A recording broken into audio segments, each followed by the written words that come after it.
우리 다 같이 기도함으로써 사순절 넷째 주일 예배를 하나님께 드리겠습니다. 예수께서 말씀하셨다. 내가 진정으로 너에게 말한다. 나를 위하여 또 복음을 위하여 집이나 형제나 자매나 어머니나 아버지나 자녀나 논밭을 버린 사람은 지금 이 세상에서는 받게도 받겠지만 집과 형제와 자매와 어머니와 자녀와 논밭을 100배나 받을 것이고 오는 세상에서는 영원한 생명을 받을 것이다. 하나님 아버지 감사합니다. 우리에게 이런 놀라운 약속을 주심을 감사합니다. 하나님, 그러나 하나님께서 우리에게 주실 그 보상보다도 우리가 감히 하나님을 위해서 이렇게 드릴 것이 있고 희생할 것이 있는 것이 감사합니다. 우리에게 그럴 특권을 주셔서 감사합니다. 하나님 위해서 기꺼이 주님 우리 삶을 주님께 맞춰드리고 내어드리는 그런 삶이 되기를 원합니다. 하나님, 오늘 예배 시간이 그런 시간이 되기를 원합니다. 우리 마음을 온전히 주님 앞에 바치고 드리면서 하나님만 믿고 하나님만 의지하고 살겠다고 다시 한번 다짐함을 결단하며 하나님께 영광 돌리는 그런 시간이 되기를 간절히 소원하며 모든 말씀을 예수님의 이름으로 기도했습니다. 아멘.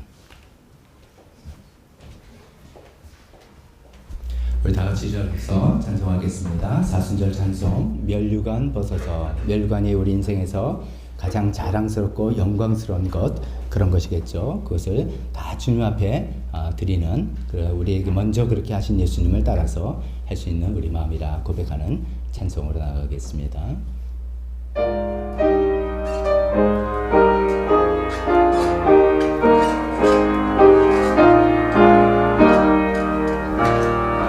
멸류관 벗어서 주 앞에 드리세. 저 천사 기쁜 노래가 온 땅에 퍼지네. 내 혼 앞에 어서 주 찬송하여라.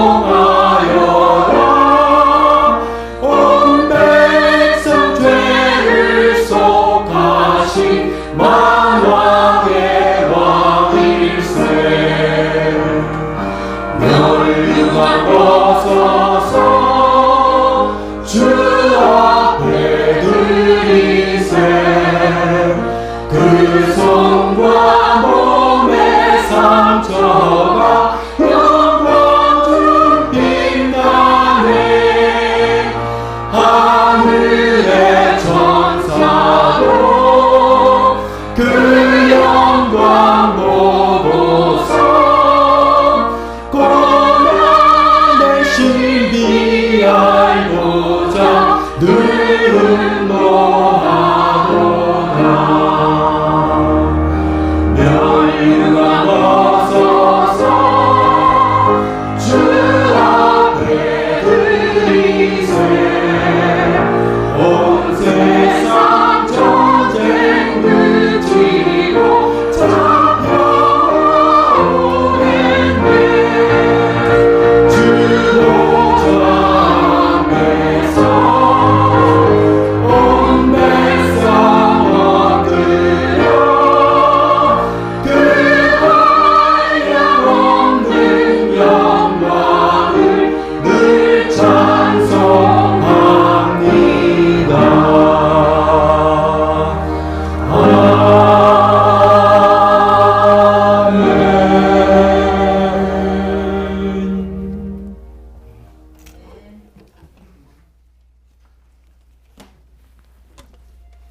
이어서 우리 지난주에 불러드렸던 찬송입니다. 주 없이 살 수 없네.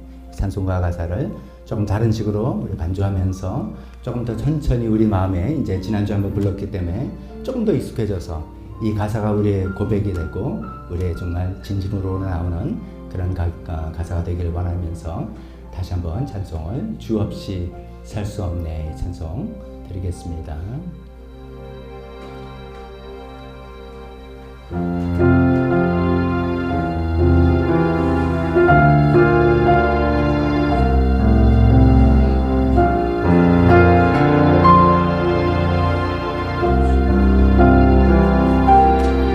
주 없이 살 수 없네.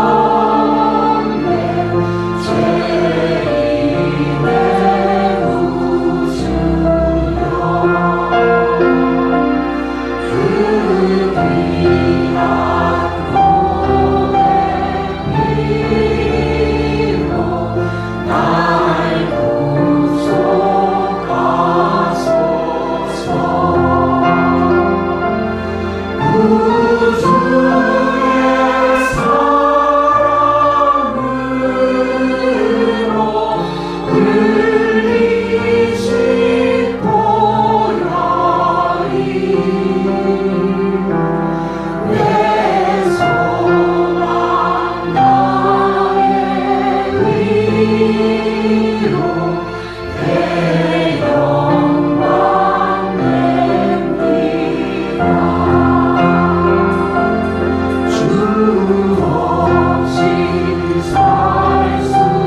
마지막 한 곡 찬송 더 드리겠습니다.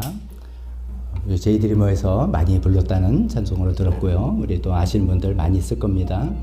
나의 하나님이라는 제목입니다. 1절 나의 하나님 너는 사랑 어여쁘고 참귀하다. 이거는 하나님께서 우리에게 하시는 그 말씀입니다. 그 말씀을 받아서 2절은 주의 사랑, 이 사랑이 결코 변치 않아 나를 늘 돌보신다. 주의 말씀 신실하다. 그런 사랑을 우리가 반응해서 고백합니다. 그 고백과 함께 이 세상에서 하나님의 주님의 나라와 뜻이 나의 삶 속에 임하기를 원하고 그 힘으로 거룩히 살아갈 힘, 두려움 없는 믿음 주시기를 간절히 구합니다. 하나님의 사랑 때문에 우리가 이렇게 살 수 있습니다 라고 이렇게 힘껏 고백하는 그런 찬송입니다. 찬송 가사를 읽혀서 그런 마음으로 주님께 드리도록 하겠습니다.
마시며 주님 알리는 주만 보기를 소망해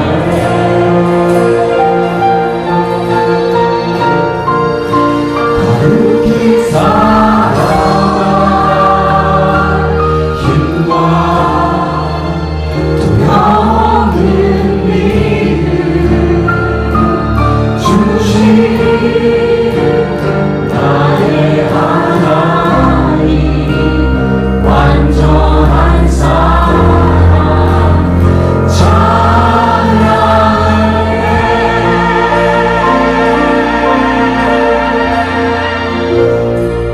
아멘. 자리에 앉으시기 바랍니다.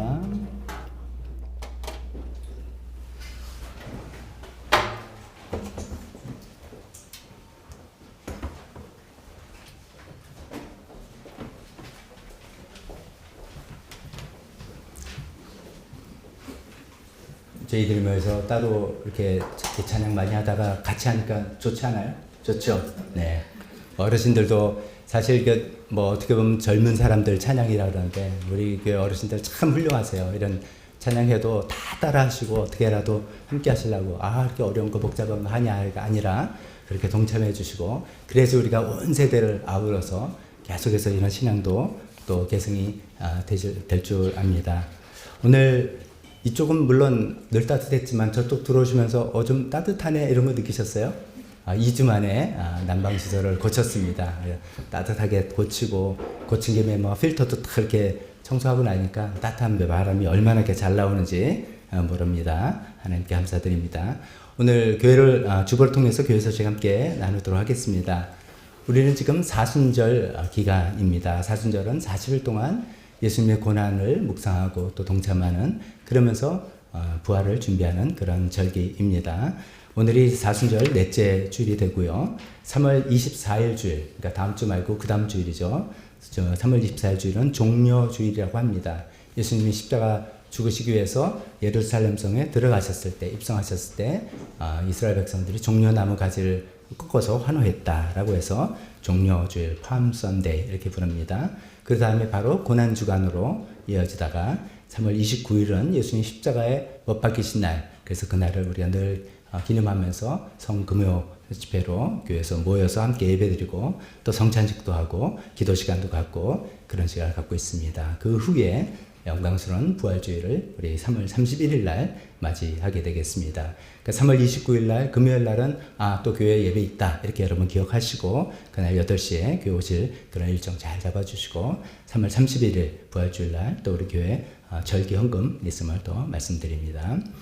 삶 공부 이제 시작이 됐습니다. 말씀의 삶에서 기존 버전으로 하시는 분들도 있고 또 미니 버전으로 하시는 분들도 있습니다. 미니 버전 특히 새로 이렇게 합류하신 분들이 많아서 참 좋습니다.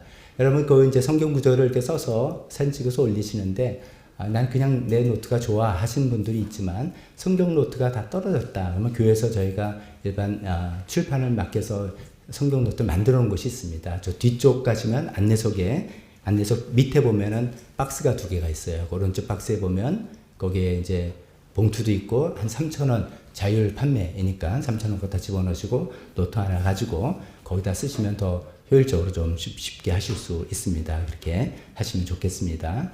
말씀에서 혹시나 마음이 있었는데 놓쳤다 그러면 오늘까지도 신청 가능하니까 하시면 좋겠습니다.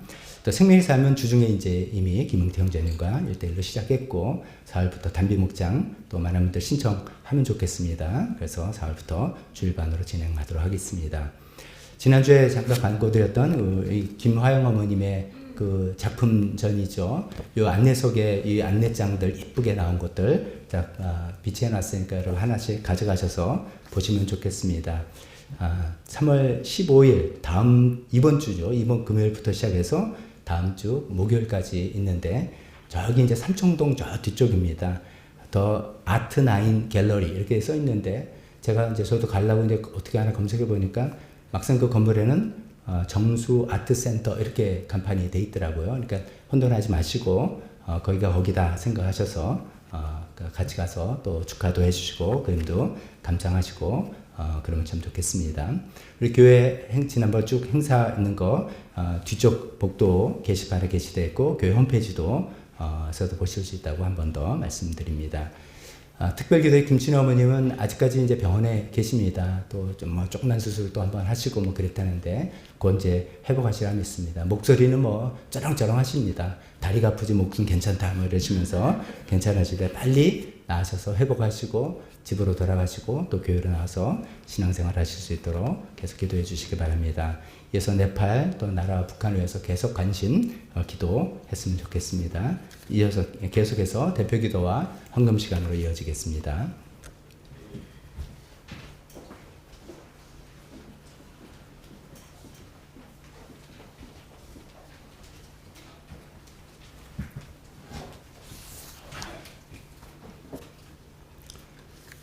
예, 다 함께 기도하겠습니다. 만유를 주재하시는 하나님의 아버지, 지난 겨우내 얼어붙은 대지를 뚫고 올라오는 새싹과 앙상한 나뭇가지 위의 꽃망울을 보면서 만물 속에 임하신 하나님의 창조 숨결과 부활 능력을 깨달으며 찬양과 경배를 드립니다. 매일 반복되는 힘겹고 고난한 일상 속에서도 수고하고 감사할 수 있는 것은 우리에게 주신 하나님의 선물임을 감사합니다. 저희 삶의 모든 것이 주님의 은혜입니다. 예수님 고난을 묵상하고 동참하면서 부활절을 준비하는 사순절 넷째 주일을 맞아 저희들의 그리스도 되신 예수님을 깊이 묵상합니다. 주님의 하나님의 아들로 가장 높고 존귀한 분이지만 세상 죄를 지고 가는 하나님의 어린 양 되심으로 자격 없는 저희를 구별하여 부르시고 순종하는 자에게 은혜를 약속하셨습니다. 모진 고난과 수직 가운데 십자가 길을 걸으심으로 저희가 돌아갈 본향이 아버지 하나님의 나라 되게 하셨습니다. 이처럼 값없이 주신 복된 삶과 대속의 은혜로 세상은 알 수 없는 참된 평화 주심에 감사합니다. 그러나 저희는 죄로 물든 세상 속에 있기에 성령님과 동행하지 못하고 주변에서 보고 듣는 것에 쉽게 물드는 나약한 존재임을 고백합니다. 성령님의 임재를 잊고 제 삶의 주인이 여전히 저였음을 고백합니다. 세상 유익을 쫓기 위해 신앙적 양식을 저버린 죄를 회개합니다. 더 가지고 더 움켜쥐면 좋을 것이라는 욕심에 이미 주신 은혜를 잊었습니다. 세상의 사치와 향락을 권세로 착각하고 교만했음을 회개합니다. 지난 날을 후회하고 미래를 걱정하며 끝없는 불안과 근심에 쌓여 있습니다. 주님, 이렇게 나약한 저희를 긍휼히 여기시사 저희 중심을 온전히 십자가로 꽁꽁 묶어주시고 주의 성령으로 인쳐 주시옵소서. 좁은 길을 걸어가며 주의 영광에 이르게 하시고 전능자의 이끄심에 순종해 세상과 구별된 자로 살아가게 하옵소서. 혼탁한 세상에서 하나님을 찾는 한 사람 되게 하시고 하나님이 일려주신 진리 안에서 참된 자유를 누리게 하옵소서. 저희의 삶이 예배가 되고 저희를 통해 하나님 사랑이 흘러넘치게 하옵소서. 아버지 하나님, 이 시간 저희의 마음을 모아 여러 가지 필요를 간구드리오니 저희의 연약함과 어리석음을 긍휼히 여기시사 주님 보시기에 합당하지 않으면 무릎 꿇게 하시고 성장을 위한 연단이면 인내하게 하시어 결국엔 하나님의 인도하심에 순종하는 삶 되게 하옵소서. 새 학기를 시작하는 저희 자녀들을 주님께 온전히 위탁합니다. 미지의 세상 앞에 두려움과 걱정보다는 설레는 마음과 평화를 주옵시고 수많은 세상 유혹과 지나친 경쟁으로부터 자녀들을 보호하여 주시옵소서. 이를 위해 힘쓰시는 김정현 목사님 부부와 수고하시는 여러 선생님들께 넘치는 지혜와 능력을 허락하여 주시옵소서. 김춘희 어머니의 무릎 수술 후 회복을 인도하여 주시고 흐르는 세월 속에 점점 더 쇠약해지는 부모님들을 살피시어 육체적 고통은 덜어주고 천국을 향한 믿음은 뚜렷하게 하시며 의롭고 지친 외롭고 지친 부모님을 위해 기도하고 수고하는 자녀들 되게 하옵소서. 지난 79년 전 이 민족을 사랑하시사 일제 치하로부터 해방시켜 주시고 원조받던 최 빈국에서 어려운 이웃을 돕는 선진국으로 도약할 수 있도록 인도해 주심에 감사합니다. 미중 갈등과 우크라이나 가자지구 전쟁 등 불안한 국제 정세 가운데 한반도 평화가 영원히 정착될 수 있도록 보호하여 주시고 북한의 지하교회와 핍박받는 형제들을 지켜주시며 자유를 찾아 내려온 북한 어린이들의 하늘꿈 학교 사역에도 늘 함께하여 주시옵소서. 저희 나라 국회의원 선거가 1개월 앞으로 다가왔습니다. 이번 선거를 통해 정치, 경제, 사회적으로 분열된 이 나라를 통합할 수 있는 겸손하고 능력 있는 자들이 리더가 될 수 있도록 저희 국민들에게 하늘의 지혜를 주옵소서.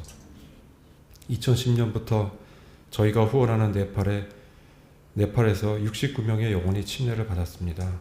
앞으로도 라진 목사님 사역과 시티미션 교회, 선교지를 통해 영적으로 척박한 네팔 땅에 하나님 나라가 확장될 수 있도록 인도하여 주시옵소서.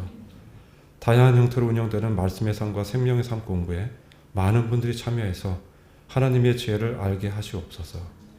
가정교회 사역을 감당하는 목자 목녀님의 수고와 헌신을 기억하시어 목원들 삶 가운데 일어나는 감사와 기도를 통해 서로 사랑하게 하시고 영혼 구원하여 제자 만드는 축복을 내려 주시옵소서. 오늘 말씀을 전하실 박 목사님에게 성령의 능력으로 기름 부으셔서 그동안 잃어버렸던 저희 안에 주님 영성을 회복시켜 주시고 주님 성품을 담고 주님 마음을 품으며 주님 뜻에 순종하고 결단함으로 저희의 삶 자체가 송두리째 변화하는 은혜 주시옵소서. 저희 기도 가운데 함께 하시는 주님 사랑에 감사드리며 주 예수 그리스도 이름으로 기도드리옵나이다.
봉헌기도 드리겠습니다.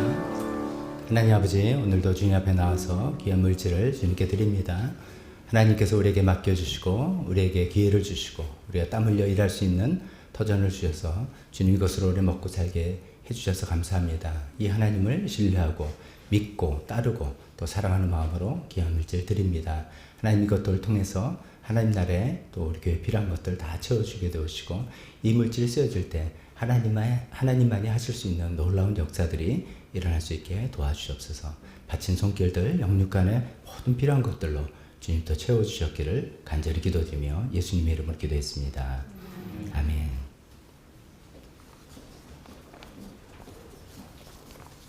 설교 시간입니다. 우리 다 같이 일어서서 주보안에 있는 설교 본문 같이 읽도록 하겠습니다. 전도서 7장에 있는 말씀 1절부터 17절의 말씀 중에서 발췌를 해서 읽도록 하겠습니다. 세 단락으로 나눠질 때 잠깐 장마씩 끊으면 이해에 도움이 되겠습니다. 시작.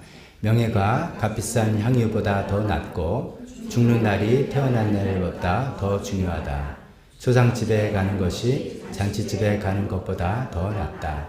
살아있는 사람은 누구나 죽는다는 것을 명심하여야 한다. 지혜로운 사람의 마음은 초상집에 가 있고 어리석은 사람의 마음은 잔치집에 가 있다.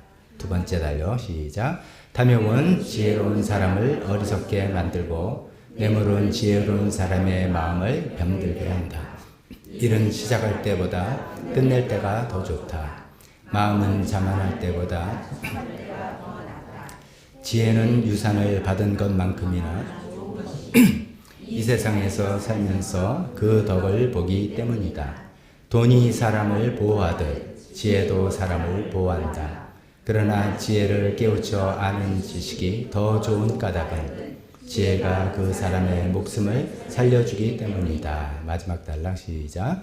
좋은 때에는 기뻐하고 어려운 때에는 생각하여라. 하나님은 좋은 때도 있게 하시고 나쁜 때도 있게 하신다. 그러기에 사람은 제 앞일을 알지 못한다. 아멘. 설교에서 잠깐 기도하겠습니다. 하나님 아버지, 계속해서 전도서를 통해서 하나님께서 우리에게 참 복된 인생, 행복한 인생, 정말 보람 있는 인생을 어떻게 하면 살 수 있는지를 가르쳐 주십니다. 오늘은 하나님을 신뢰해라 라는 그 말씀을 우리가 생각해 보려고 합니다. 하나님이 이 땅을 살아가면서 하나님만이 우리가 기댈 때 신뢰할 분이 없음을 고백합니다. 그 내용들을 우리가 생각해 볼 때 성령님 우리 각자에게 필요한 부분들이 깊이 마음에 와닿게 되시고 그 깨달음에서 끝나지 아니하고 행동으로 생활로 변할 수 있게 도와주시옵소서. 예수님의 이름으로 기도했습니다. 아멘. 자리에 앉으시기 바랍니다.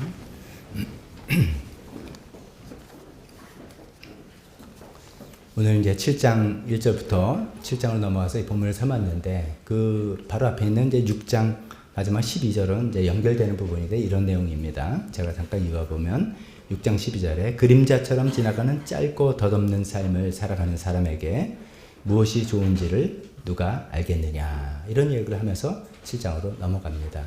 즉 보면 이제 이게 인간의 한계라는 것이죠. 무엇이 좋은지 모른다. 우리는 살아가면서 수많은 일들이 나에게 이제 다가오기도 하고 내가 얻기도 하고 계획도 하고 하는데 내게 일어난 이 일이 실제로 진짜 좋은 일인지 나쁜 일인지 알 수가 없다. 그런 이야기를 전도서에서는 하고 있습니다. 우리는 이제 이런 우리가 정말 지혜의 한계가 있는 우리 인간의 지혜로서는 한계가 있는 능력의 한계가 있는 상태로 이 세상을 살아가는데 그 한계 속에서 이 세상을 어떻게 살아가는 것이 참 좋겠는가라는 그런 삶의 지혜를 오늘 또 7장 성경 말씀에서 이야기하고 있습니다.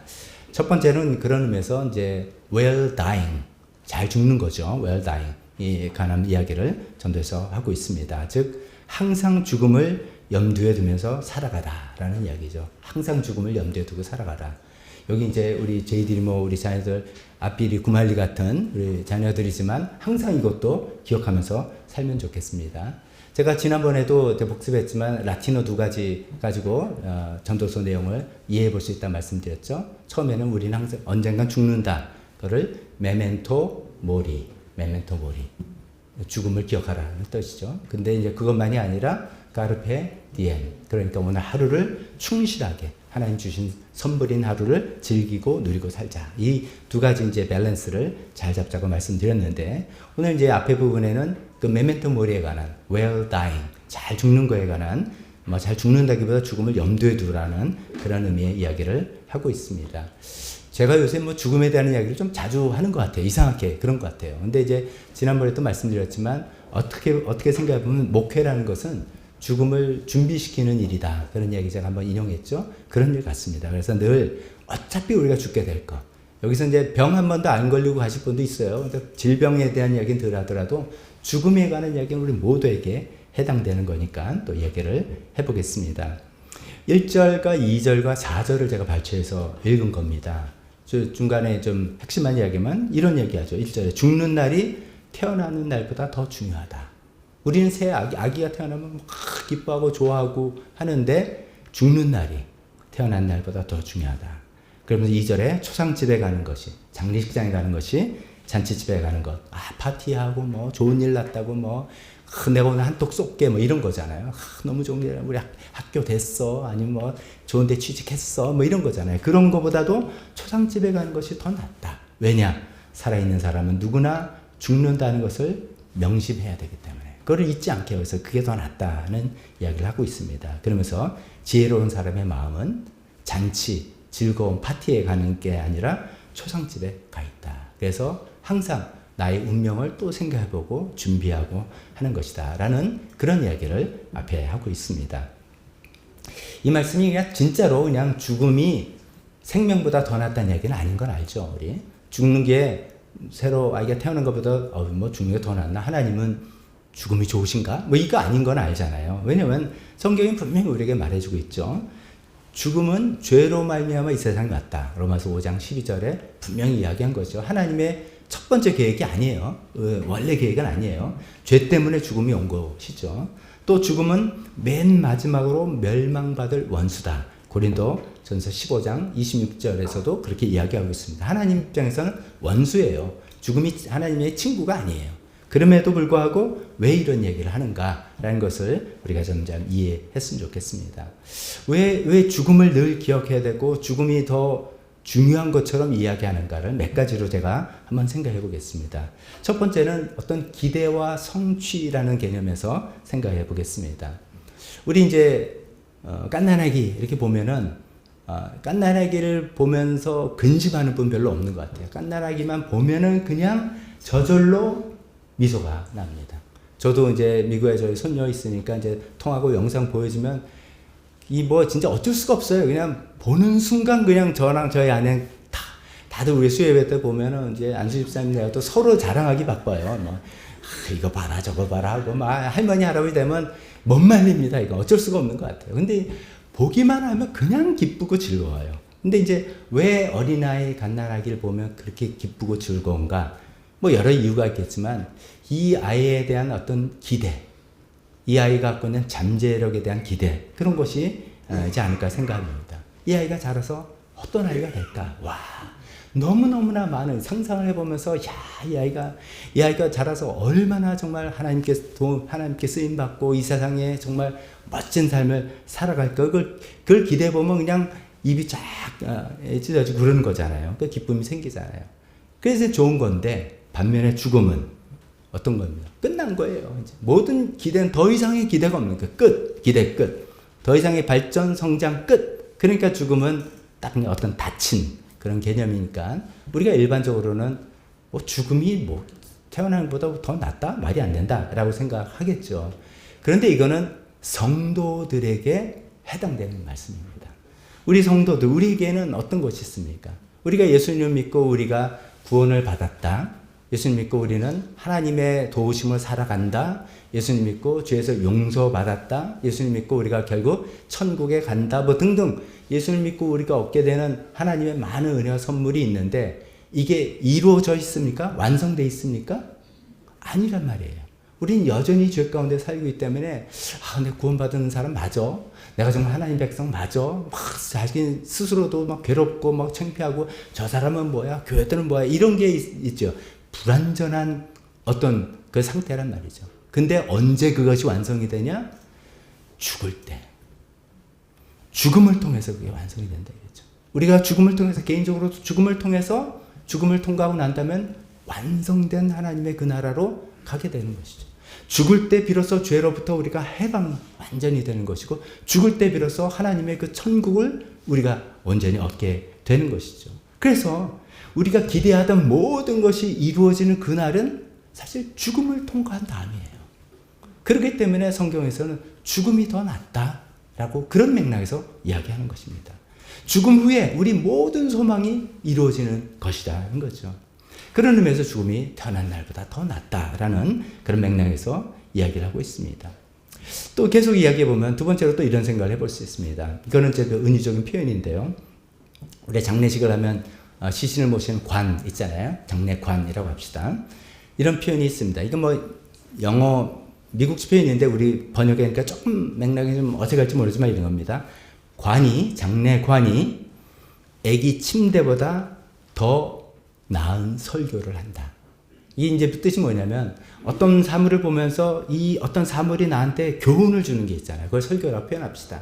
내 아기 침대를 보면 어떤 교훈을 받으면 생명의 아름다움, 뭐 생동감, 제가 좀 전에 말씀 기대, 하나님의 역사를 생각, 뭐 여러 가지 우리가 꿈꾸면서 와 여러 가지 교훈을 얻고 이 아기 침대가 나한테 설교를 하는 셈인데 관은 그보다 더 중요한 설교를, 더 필요한 설교를 더 효과적으로 나한테 해준다는 거죠. 뭡니까? 죽음을 내가 딱 앞두게 되면 그동안 내가 살아왔던 삶 중에서 얼마나 내가 헛되고 의미 없는 것들을 추구했는지 죽음 직전에 아마 다 느낄 겁니다. 지금은 뭐 우리가 예배드리고 성경을 하면서 살아가면서 이거는 쓸데없는 거야 아무리 얘기해도 안 들어가요 귀에. 제가 설교를 못해서가 아니에요. 이게 안 돼요. 안 돼. 근데 우리가 딱 진짜 죽음을 목전에 두고 나면 야 인생 그때 쓸데없는 거 했구나. 쓸데 헛된 일을 많이 했구나. 이런 생각이 들게 되는 거예요. 죽음이 그 관이 정말 훌륭한 설교를 한다는 것이죠. 죽을 그때 내 인생에서 정말 귀중하고 소중한 게 뭔지를 그때 느끼는 거예요. 죽을 때 내 인생에서 정말 참된 소망이 뭐냐. 사람이냐 돈이냐 세상이냐 나라냐 뭐 이런 게 아니라 오직 하나님이구나. 이런 참된 소망이 뭔지, 정말 소중한 게 뭔지, 정말 헛된 게 뭔지를 진짜 제일 잘 설교해 주는 게 그 장례관이라는 거죠. 아기 침대보다는 그 기쁨과 즐거움 이런 것보다는 그 우리가 모두가 겪게 될 죽음이라 운명을 또 한번 직시할 때 그런 생각을 하게 된다는 것이죠. 그런 의미에서 죽는 날이 태어난 날보다 좋은 거다라는 그런 얘기를 합니다. 그래서 지혜로운 사람은 마음이 초상집에 가 있다. 아니 뭐 이게 이제 이렇게도 생각하죠.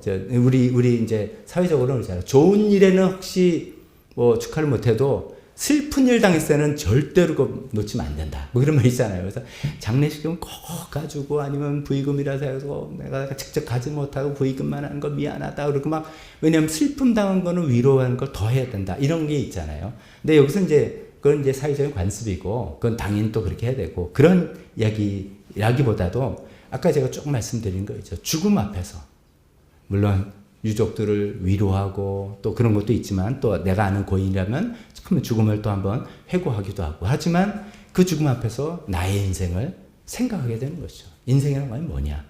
내가 죽으면 어떻게 되는 거냐? 이런 거를 생각하기 때문에 늘 내 마음이 초상집에 가 있게 된다는 것입니다. 자, 그래서 이제 이런 거 생각해보면 우리 일반적으로 이제 상투적인 질문 이런 거 있죠. 너 만약에 몸이 좀 이상해서 병원을 딱 갔더니 죄송합니다. 일주일밖에 안 남았습니다. 이런 얘기를 내가 딱 들었다 진짜. 그럼 일주일밖에 안 남았다 그러면 남은 일주일을 뭐하고 어떻게 살 거냐 이런 질문을 우리가 해보기도 하잖아요. 이제 그런 거를 이제 소재를 삼아서 만든 영화 다 아시죠? 그 버켓 리스트라는 그 영화. 그 버켓 그 사실 의시시한 거예요. 영어로 킥 더 버켓 하면 교수형 자는 사람 밑에서 목 매놓고 버켓에 빵 차가지고 목매 죽이는 그런 거거든요. 버켓이 거기서 나온 거죠. 근데 이제 버켓 리스트 그 영화가 그 부제가 이거죠. 죽기 전에 꼭 하고 싶은 것들. 그래서 그 영화에 이제 두 주인공이 여러 가지 이제 리스트가 있습니다. 이제 스카이 다이빙 해보기. 그 지금 말기 뭡니까 진단 받은 사람들이에요. 근데 그 80 노인네들이 스카이 다이빙 해보죠. 그다음에 뭐 장엄한 광경 보기. 그 낯선 사람 도와주기. 뭐 눈물 날 때까지 웃기. 뭐 이런 거죠. 눈물 날 때까지 웃기는 그거죠. 그 이제 한 사람은 이제 돈이 엄청 많은 그 병원의 주인이잖아요, 사장. 그 사람은 맨날 마시는 커피가 루악 커피예요. 루악 커피. 여러분 아시는 분은 아십니다. 세상에서 제일 비싼 커피. 근데 옆에 있는 이제 사람은 그게 뭔지 몰랐는데 나중에 알고 보니까 그게 이제 사양 고양이의 배변에서 나온 거다 하니까 그거 가지고 막 눈물이 날 때까지 그거 놀리면서 웃었다. 뭐 이런 내용이잖아요. 뭐 이제 그래서 이제 버킷리스트 이런 말이 이제 유명하지 않습니까? 이제 그런 거죠. 이제 우리가 지금 죽음을 늘 생각할 때는 그래 내가 버킷리스트 나 한번 작성해보고 해보겠다. 뭐 이런 얘기를 해보는 것입니까? 제가 이제 그 영화도 생각하면서 보니까 돈이 많이 들어요 일단. 스카이다이빙 하려면 돈이 엄청 들 거예요. 그 영화에 보면 장엄한 광경 보기는 결국 그 비서가 나중에 그 사람들의 유골을 에베레스트 위에다 묻고 뭐 이런 거예요. 그러니까 일반인은 상상이 할 수 없는 그런 거죠. 근데 이런 이야기 이런 거잖아요. 우리가 내가 정말 죽는지 안다면 내가 뭘 할까? 내 죽음 앞에 생각해보면서 초상집에 마음이 가 있는 사람으로서 내가 해야 될 게 뭐냐? 저는 가장 기본적인 게 용서라고 생각합니다. 용서하고 용서 구하기. 내가 정말 내 마음에 그 짐을 다 버리고 홀가분하게 가야 되잖아요.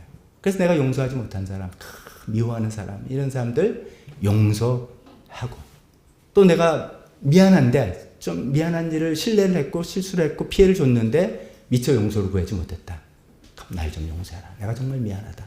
라고 해서 내 마음이 깨끗하게 편안하게 가야 되지 않겠습니까? 이게 진짜 우리 버킷리스트죠. 그 비슷한 맥락의 이런 이야기 많이 들어보셨을 겁니다. 여러분들이 임종 자리에서 사랑하는 가족을 보낼 때 하게 되는 말 3마디 아십니까? 그걸로 무슨 유행가도 있더라고요. 미고사란 그 노래도 있더라고요. 뭡니까? 미안해요. 고마워요. 사랑해요. 정말 이거밖에 없더라고요. 정말 첫 번째는 미안해요. 정말 미안해요. 죄송해요. 미안해요. 또 고마워요. 사랑해요. 이 세 마디가 정말 사랑하는 사람을 보낼 때 우리가 그냥 잘 본능, 이거 배우지 않습니다. 그래도 그냥 나오는 말이 그 말입니다. 근데 제 말씀의 포인트는 그거 왜 미루냐 이거죠. 지금부터. 그래 장례식에 우리 초상집에 마음이 가 있다면 평소에 미안해요, 고마워요, 사랑해요, 용서하고 용서해 구하고 하는 것들을 평소에 하는 것이 정말로 내 마음이 초상집에 가 있는 지혜로운 사람의 삶의 태도라는 것이죠. 그렇게 살았으면 좋겠습니다. 오늘 이 전도서를 통해서 전도자는 이 말씀과 우리가 다 죽을 거니까 뭐 용서도 하고 미리 하자 이런 이야기도 하고 비슷하지만 조금 그거보다 좀 다른 이야기를 하고 있는데, 이거 언제 죽을지 아느냐? 그 죽을 알았으면 나머지 며칠 동안 나머지 기간을 어떻게 살래 정도가 아니라 우리한테 도전하는 건 우리가 정말 죽을 운명이라는 걸 안다면, 언젠가 죽을 거 안다면 그 사실을 진리로 받아들임으로써 우리의 삶은 어떻게 바뀔 거냐, 우리 그 사실을 진짜 내가 알기 때문에 어떻게 바뀐 삶을 살아갈 거냐, 이 이야기를 하고 있는 것입니다. 전도서는 지혜 문서이죠. 지혜로운 사람이 되라고 계속 이야기하지 않습니까? 이 전도서에서 우리가 1장부터 쭉 살펴봤지만 그 지혜는 뭡니까? 이 세상에서 좋아 보이는 것, 선해 보이는 것, 남들이 부러워하는 것, 짜릿한 쾌감을 주는 것, 이런 것들, 이것이 사실은 허망한 것이다 라고 했잖아요. 제 첫 시간에 그 히브리어 헤벨, 헛되다, 모든 것이 헛되다라고 번역된 그 히브리어 단어가 헤벨이라는 단어인데, 그 뭐라고 했습니까? 안개, 연기, 이런 거 다 사라지고 움켜잡을 수 없는 이런 것들, 내가 이 세상이 좋다고 생각하는 거 다 잡을 수 없는, 잡았다 해도 빠져나가는 이런 것들이라는 것을 기억해라, 이것이 지혜다 라고 이야기하는 것이지 않습니까? 그래서 그렇게 생각하면서 우리 관심이 어떤 쾌락과 성공과 지위 이런 것에 마음이 뺏기는 것이 아니라 우리가 죽을 수밖에 없는 존재라는 것을 늘 기억하면서, 그렇기 때문에 인생에서 정말 중요하고 소중한 것을 붙들고 살아야 되겠다라는 말씀으로, 그런 생각으로 살아가자는 것이 첫 번째 내용입니다. 그것이 well dying이라고 말씀드렸습니다. 메멘토 모리, 기억하자는 것이죠. 두 번째는 이제 그러면서 어떤 맥락을 이야기했냐면, 그래 내가 이제 언젠가 죽을 존재야? 그러면 지금 당장 죽는 게 아니니까 그럼 어떻게 살라는 말인가? 어떤 삶의 지혜를 이야기하고 있습니다. 그래서 이제 좀 말을 붙여보면 well living, 어떻게 하면 잘 사는지, well-being이라는 말을 들었는데 well living이라는 표현을 한번 만들어 보겠습니다. 여기서 쭉 이제 전도서 본문이 쭉 나오는데 너무 이제 많아서 이제 세 가지만 제가 택해서 말씀을 드려보겠습니다. 그래서 첫 번째가 어떻게 이 세상에 내가 어차피 죽을 존재라면 그걸 알면서 그럼 어떻게 하면서 살아가시고 삶의 지혜냐. 첫 번째 7절의 이야기가 탐욕에 관한 이야기합니다. 탐욕은 지혜로운 사람을 어리석게 만들고 뇌물은 지혜로운 사람의 마음을 병들게 한다. 이런 이야기입니다. 얼핏 보면은 너무 뻔한 이야기 아니에요? 탐욕 나쁜 거 그거 누가 몰라. 이런 얘기를 생각할 수 있는데 여기서는 탐욕에 빠지지 마라 이런 정도가 아니라 이런 얘기죠. 탐욕이 생길 때가 반드시 온다. 이거예요. 탐욕이 생길 때가 반드시 오고 그걸로 인해서 뇌물이 너한테 찔러 들어올 때 유혹이 생기는 것이 반드시 온다. 그러니까 어떻게 하라? 마음 준비를 단단히 해라. 그런 게 없어요가 아니라 이제 우리가 뭣도 모르고 당할 때 당황하고 넘어가는데 뭔가 올 거다고 생각하면 대비를 하고 준비를 할 수 있지 않습니까? 그 얘기를 하는 것이죠. 탐욕이, 물질에 대한 욕심, 세상에 대한 유혹 이런 것들이 반드시 온다. 너라고 예외는 절대로 아니다. 라는 이야기를 하고 있습니다. 그래서 미리 마음 준비를 하고 미리 대비를 하라는 이야기를 하고 있는 것입니다. 대비를 어떻게 하냐 이런 것들 여러 가지 할 수 있지만 저는 여기서 왜 미리 마음 준비를 해야 되고 반드시 이런 탐욕을 오는가 생각해 보면 성경적인 대답을 찾아보면 이것입니다.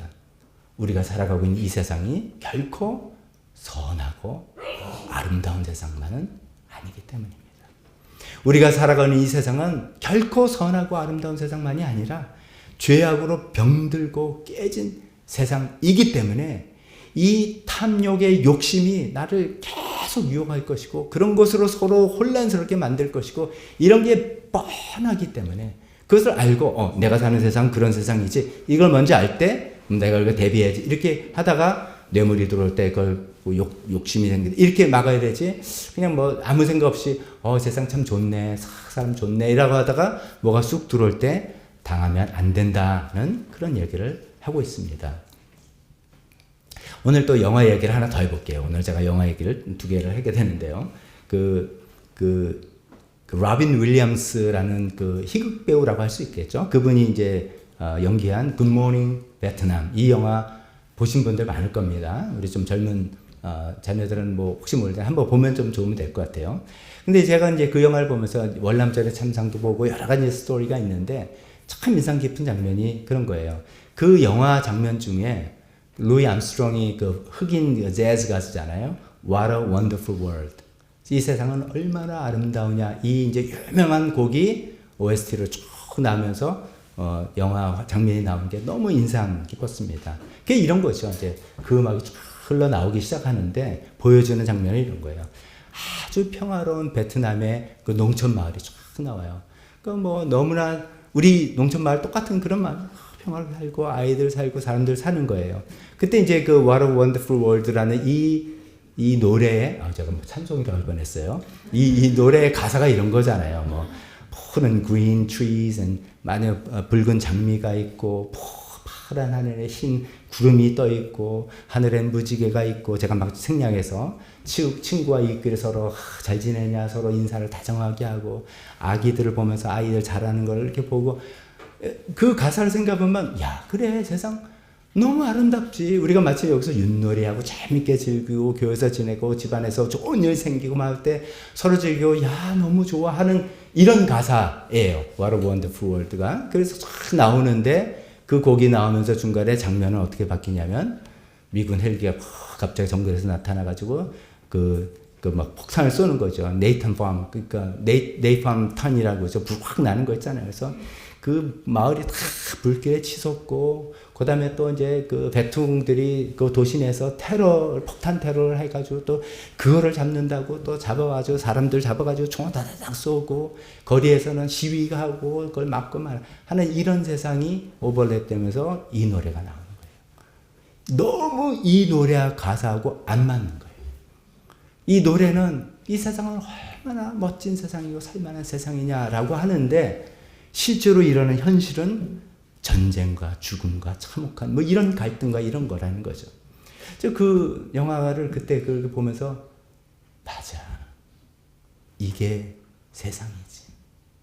우리가 이 달콤한 노래의 가사에 어떻게 보면 그렇습니다. 우리 세상에 참 살맛 나는 일들도 있어요. 좋아요. 그래서 참 그래 든든한 가족이 있고 교회 식구들도 있고 뭐 이래만 뭐 성과급도 받기도 하고 해외여행도 가기도 하고 좋은 물건 사면 또 맛있는 음식 먹고 참 좋다 이렇게 되기도 하지만 그게 이 세상의 진짜 모습이 아니라는 거죠.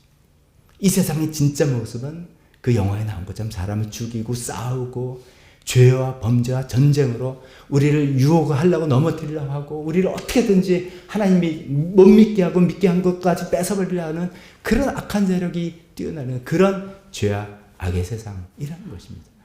그렇기 때문에 탐욕이 언제 네 마음을 또 찌를지 모르니까 너는 항상 준비하고 항상 대비하고 살아야 된다. 그런 얘기를 하고 있는 것입니다. 우리가 사는 세상 그런 세상입니다. 그래서 우리는 이 욕심에 관한 부분에 있어서 늘 대비하면서 언제 어떤 모습으로 나를 찌르고 뇌물이란 형태로 올지 유혹이란 형태로 올지 섭섭함이로 올지 비교의식 때문에 시험 드는 걸로 올지 우쭐해지는 마음에 내가 교만으로 올지 어떻게 올지 모르는 그런 세상에 우리가 살고 있다는 것을 반드시 기억하면서 살아야 된다는 것이 이 첫 번째 삶의 지혜입니다.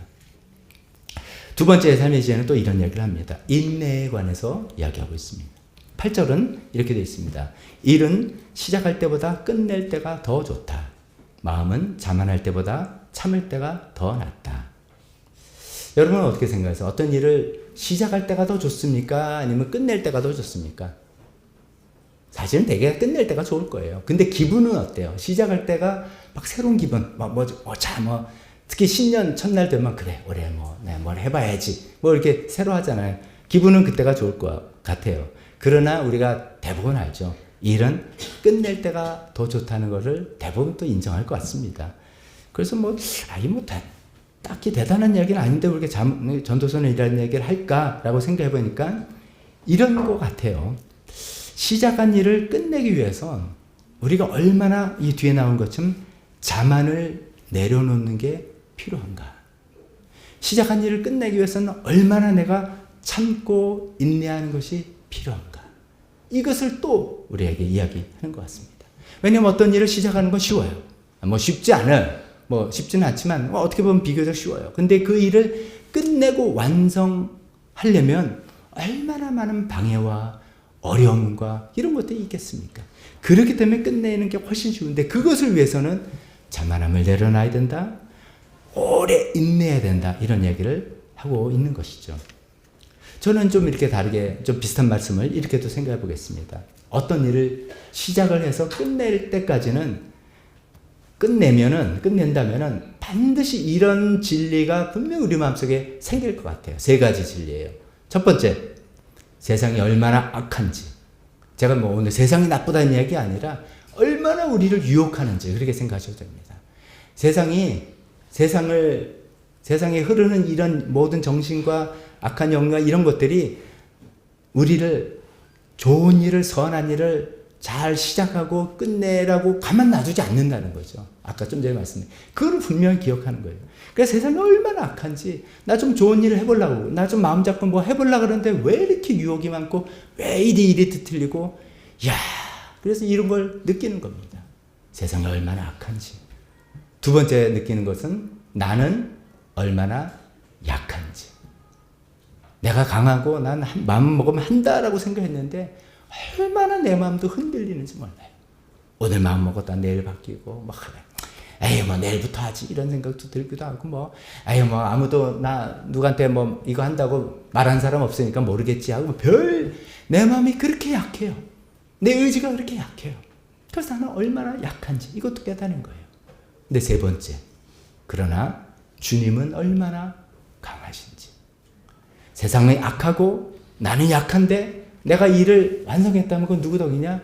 하나님께서 나를 그래도 계속 붙들고 이끌어 나가셔서 선한 일을 시작하게 하시고 그 일을 완성하게 하시는 강하신 하나님의 능력 때문에 그 은혜로 내가 이 일을 여기까지 했다라고 고백하게 되는 거죠. 저는 시작한 것보다 끝날 때가 더 낫다는 것이 그래 일을 시작하면 무슨 소용이 있어. 끝맺음을 내야지. 그런 일반적인 진리도 있지만 우리가 일을 끝내는 과정을 통해서 이 3가지 진리를 우리가 깨닫게 되는 게 그래서 우리가 성숙하게 되기 때문에 더 낫다. 이렇게 생각해 보는 것이 제 생각이기도 합니다. 세상이 얼마나 악한지 나는 얼마나 약한지 그러나 주님은 얼마나 강하신지 그 주님의 도우심으로 내가 시작했던 일이 이루어졌습니다. 그래서 더 겸손하고 나는 더 인내할 것이 필요하고 이런 것이죠. 그렇게 해서 인내를 두 번째 지혜로 삶의 지혜로 이야기하고 있습니다. 세 번째 삶의 지혜로 이야기하는 것은 11절부터 12절입니다. 이게 좀 이해하기가 어려운 이야기예요. 지혜는 유산을 받는 것만큼이나 좋은 것이니. 유산은 우리가 쉽게 말하면 뭐예요? 상속이에요. 상속. 부모님의 아파트나 부모님의 통장이나 이것을 물려받는 거죠. 기분이 좋을까요? 안 좋을까요? 좋죠.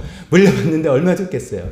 이 상속 유산. 그래서 성경은 이걸 네가 애써서 한 게 아니고 하나님께서 우리를 구원을 유산으로 주셨다. 이렇게 표현합니다. 즉 내가 노력한 대가로 얻은 게 아니라 우리 그냥 자녀이기 때문에 하나님께서 주셨다는 그 개념으로 이 구원을 설명하고 있습니다. 이런 얘기를 해요. 유산과 상속을 통한 재정적인 안정을 이야기하고 있는 것입니다. 재정적으로 안정을 취해야 된다. 추구해야 된다. 이런 겁니다. 재정적인 안정을 추구하는 것은 결코 죄가 아닙니다. 그건 죄 아닙니다. 돈을 사랑하는 것이 죄지 돈은 죄가 아닙니다. 돈을 통해서 우리의 재정의 안정을 꾀하고 그것을 가지고 어떤 일을 사는 것을 죄라고 이야기하지 않습니다. 오히려 재정적인 안정은 삶의 지혜이자 현명한 청지기 정신입니다. 청지기 정신 뭡니까? 이 돈이 다 내 게 아니네. 하나님께서 나한테 맡겨주셨네. 그러니까 하나님의 주인 대신 하나님 뜻대로 어떻게 내가 이거 쓸 때 쓰고 관리하고 하는가 하는, 그러면서 내 재정적인 안정을 지켜 나가는 것입니다. 뭐 제 돈이 내 우상이 된다면 그건 안 되겠지만 이런 식으로 안정을 취하고 관리하는 것은 우리에게 정말 필요합니다. 그래서 지난주에 한 얘기 한 번 더 하겠습니다. 특히 우리 젊은 세대들, 저보다 젊은 세대들 이야기했습니다. 열심히 공부해야 됩니다. 열심히 공부해야 돼요. 열심히 일해야 됩니다. 열심히 모아야 됩니다. 현명하게 소비해야 됩니다. 지혜롭게 투자해야 됩니다. 잘 관리해야 됩니다. 그러면서 그런 과정을 통해서 재정적인 안정을 잘 이루어 나가는 것이 이 전도에서 말하는 세 번째 삶의 지혜라고 이야기하고 있습니다. 특히나 2024년도 우리가 살고 있는 대한민국은 지금 어떤 시대입니까? 여러분 다 알잖아요. 저출산, 고령화, 따라서 저성장. 지금 같은 성장 시대가 아닙니다. 이제 5년, 10년, 20년 후면 어떻게 될지 모르는 그 시대입니다. 우리나라의 경제 곡선은 내려갈 것이 거의 틀림없다라고 다들 생각하는. 그렇기 때문에 특히나 우리 젊은 세대인 거, 지금 내가 누리는 이 소비 패턴과 이런 거를 이 20년, 30년, 40년 지속될 거라고 생각하면 큰일 날 수가 있는 거죠. 지혜롭게 잘 생각하면서 더욱 열심히 일하고 더욱더 관리하고 더욱더 불필요한 소비 줄이고 이렇게 살면서 이 재정적인 안전을 잘 취해야 되겠습니다.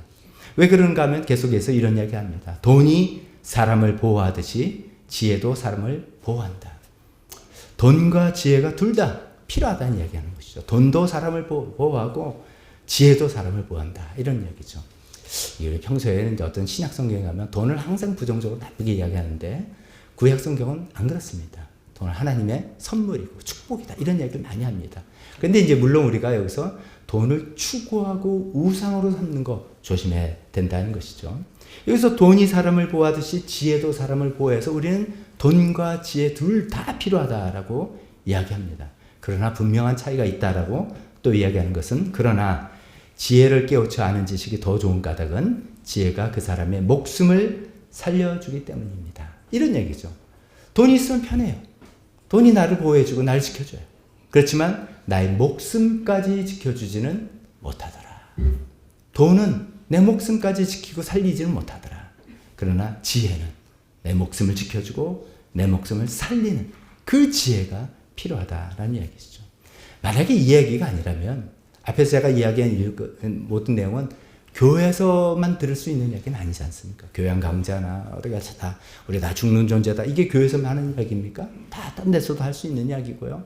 어떤 인내하라, 뭐 여러 가지 뭐 재정적 안정 다 우리가 들을 수 있는 이야기인데 바로 여기서부터 우리가 정말 복음의 이야기가 나오는 것입니다.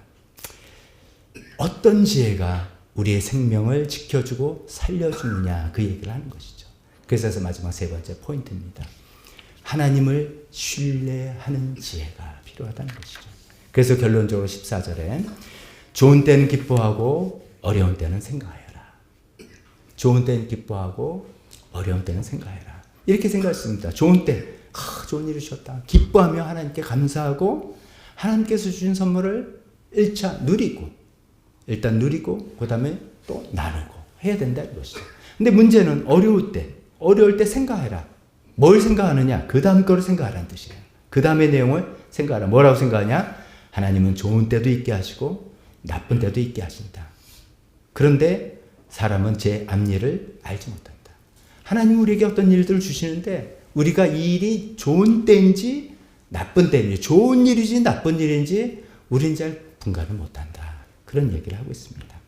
그래서 어려운 일을 당할 때 기도하면서 하나님은 정말 내가 어려운 일이라고 느꼈을 때도 하나님을 내가 신뢰하고 하나님을 믿기 때문에 내 생각이 이게 어려운 일이지만 하나님께서 분명히 어떤 선하신 뜻으로 허락해 주신 거라 믿습니다. 라고 기도함으로 나아가라는 것입니다. 더 나아가서 하나님을 저 신뢰합니다. 하나님 이 일이 나쁜 일인지 좋은 일이지 지금 당장 나쁜 일이지 나중엔 좋은 일이 될지 저는 모르기 때문에 그냥 하나님께 맡기도록 하겠습니다.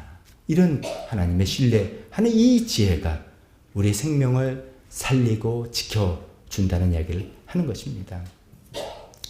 우리가 이제 살다 보면 다 그런 일을 느끼잖아요.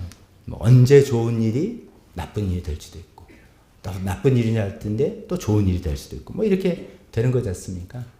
이제 나중에 세옹지마 이야기도 잠깐 하겠습니다만, 근데 이게 일 자체가 좋은 일이 나쁜 일이 되고 나쁜 일이 좋은 일 되는 것뿐만이 아니라 우리 마음도 바뀌는 것 같아요. 이제 일은 똑같은데 여전히 그냥 있는데 내 마음이 이제 좋은 일로 받아들일 수 있는 마음의 준비가 되기도 합니다. 그러니까 하나님께서는 일 자체를 좋은 일에서 나쁜 일도 바꿔주시지만 내 마음도 바꿔주시는 하나님이라는 거죠. 그래서 그 하나님을 신뢰하고 살아가자. 그래서 여기서 마지막에 우리 살리는 지혜는 하나님을 신뢰하라는 그 지혜가 우리의 목숨을 지켜주고 우리를 살려준다라고 이야기하는 것입니다. 마지막에 이야기를 해볼게요. 아까 이제 좋은 일, 나쁜 일 하니까 우리가 대부분 분들이 아마 세옹지마 떠올렸을 겁니다. 세옹지마 아시잖아요. 그 요새 근처에 사는 노인네에게 일어난 일이잖아요. 이 좋은 일을 했더니 나쁜 일이 되고 나쁜 일을 했더니 좋은 일을 계속해서 모른다. 뭐 이런 얘기잖아요. 인생에 있어서 길흉화복은 항상 바뀌기 되기 때문에 미리 좋은 일이 나쁜 일이다 이게 단정할 수 없다. 뭐 이런 뜻이잖아요. 우리가 이제 저는 이제 이 내용이 그런 생각이라 비슷한 생각이라고 하면서 조금 우리가 성경적인 것과 구분해서 좀 이 말씀을 드리고 싶습니다. 그래, 좋은 일이 생겼다고 우쭐대지 마. 그러니까 언제 나쁜 일이 될지 몰라. 나쁜 일이 됐다고 낙심하지 마. 언제 좋은 일을 바뀔지 몰라. 그러니까 낙심하지 마. 이런 어떤 세상의 원리, 지혜 이런 거가 우리가 그런 것을 얻어야 되느냐. 거기서 우리는 더 나가야 됩니다. 뭐냐면 하나님 자신을 신뢰하는 겁니다.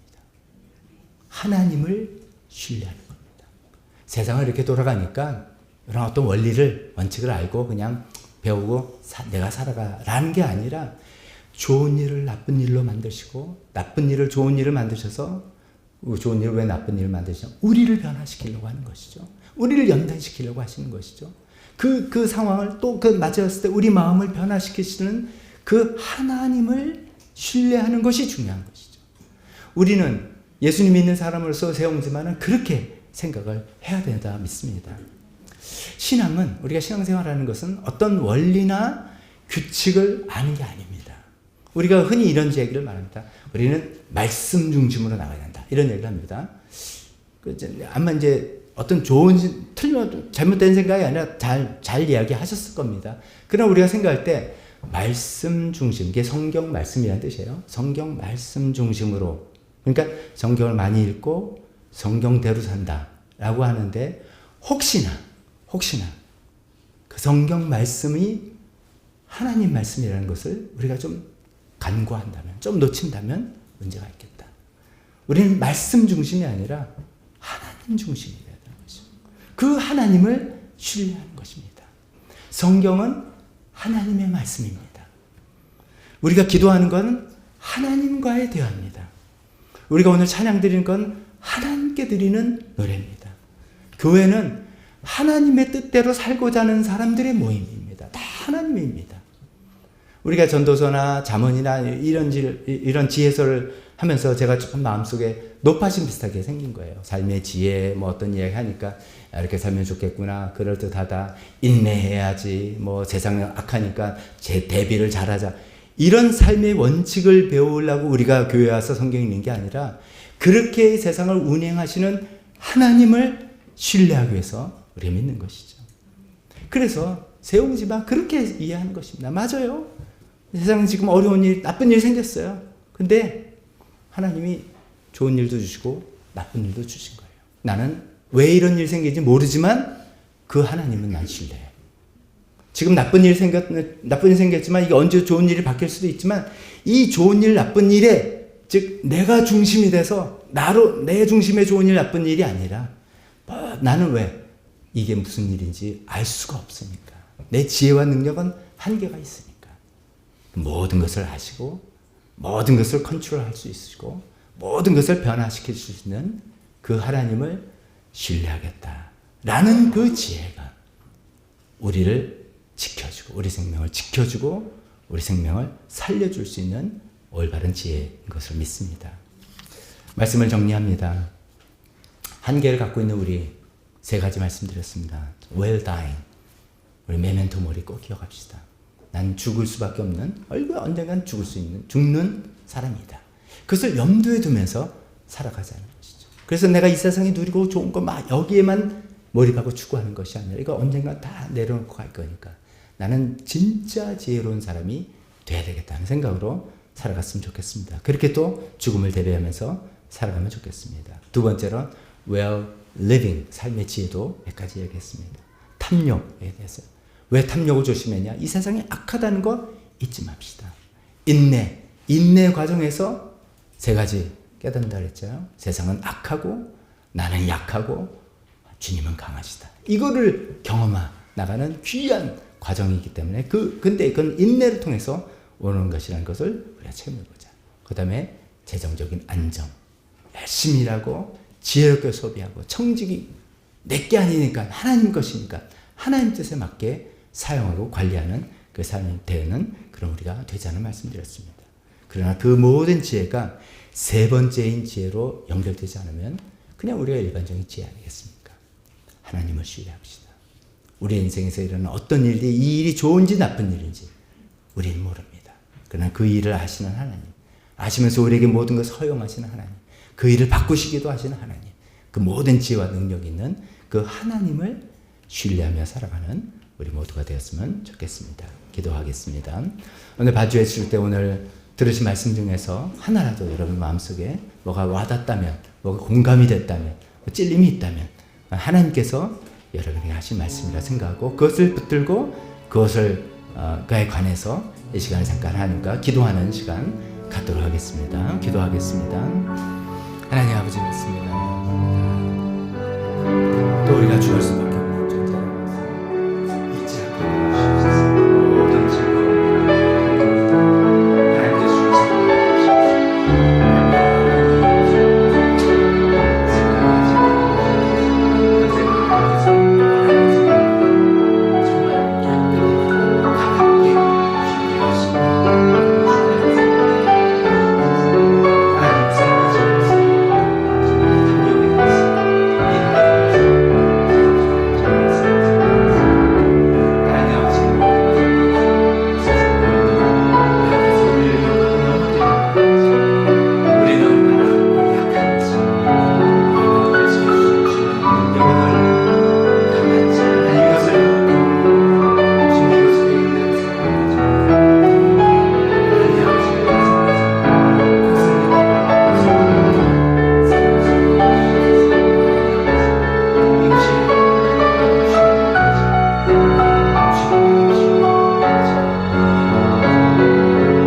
하나님 아버지 오늘 또 주님 앞에 나와서 하나님을 신뢰하는 지혜로운 자가 되기를 우리가 바라는 그런 말씀을 또 나눴습니다.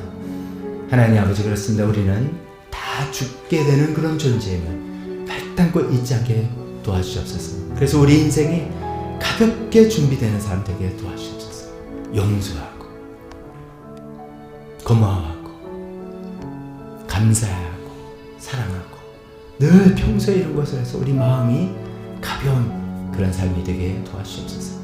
좀 여러 가지 삶의 지혜를 생각해 봤습니다. 하나님 아버지 정말 그렇습니다. 우리가 살아가면서 이 세상은 얼마나 악한지 또 우리는 얼마나 약한지 그러나 주님 얼마나 강하신지 경험하며 그것을 붙들고 살아가는 저희가 되게 도와주시옵소서. 하나님 그 지혜를 기반으로 해서 정말 하나님만을 신뢰하는 저희가 되기를 또 다시 한번 기도했습니다. 하나님만을 신뢰하겠습니다. 하나님만을 신뢰하겠습니다. 그렇게 살아갈 수 있는 저희 모두에게 도와주시옵소서. 예수님의 이름으로 기도했습니다. 아멘. 다 같이 일어서서 우리 헌신 찬송하겠습니다.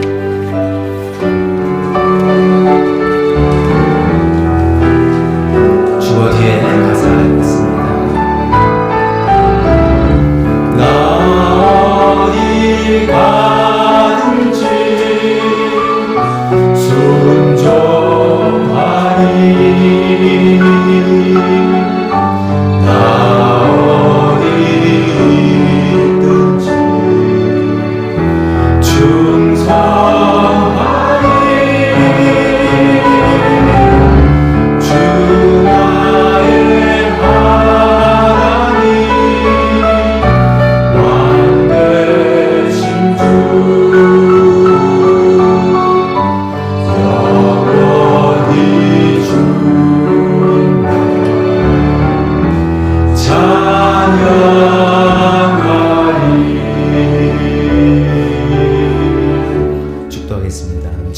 주 예수 그리스도의 은혜와 하나님 아버지의 사랑하심과 성령님의 교통하심이 하나님만을 신뢰하겠다고 결단하는 여기 있는 모든 분들 머리에 지금부터 영원토록 함께 있을지어다.